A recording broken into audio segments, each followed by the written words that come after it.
ଜୟ ଜଗନ୍ନାଥ ସାଙ୍ଗମାନେ। ତ ଆଜି ଶୀତ ଦିନେ ଆମେ ବୁଲି ବାହାରିଲୁ ଶିଆଳି, ଯାହାକି ଜଗତସିଂହପୁର ଡିଷ୍ଟ୍ରିକ୍ଟରେ ଅବସ୍ଥିତ।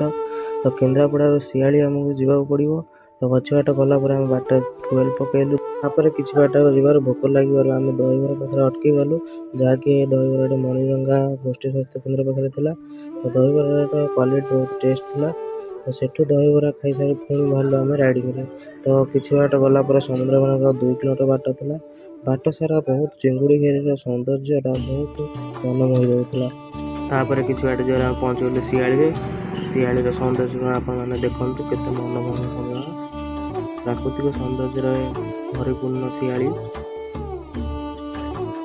ତ ଶିଆଳିରେ ବେଶୀ କିଛି ଜିନିଷ ଦେଖିବାକୁ ମିଳିବନି, ଖାଲି ଏଠିକି ଆପଣ ଆସିବେ ଯଦି ଭୋଜି ଭାତର ଆୟୋଜନ ଥିବ, ବଣଭୋଜିର ଆୟୋଜନ ଥିବ, ତ ଏଠି ଆସି ବଣଭୋଜି କରିପାରିବେ। ତ ଆମେ 2 ଜଣ ଆସିଥିବାରୁ ବଣଭୋଜି ନ କରି ହୋଟେଲରେ ଏଠି ଖାଇଲୁ। ହୋଟେଲର ବି ସୁବିଧା ବହୁତ ଅଛି ଏଠି।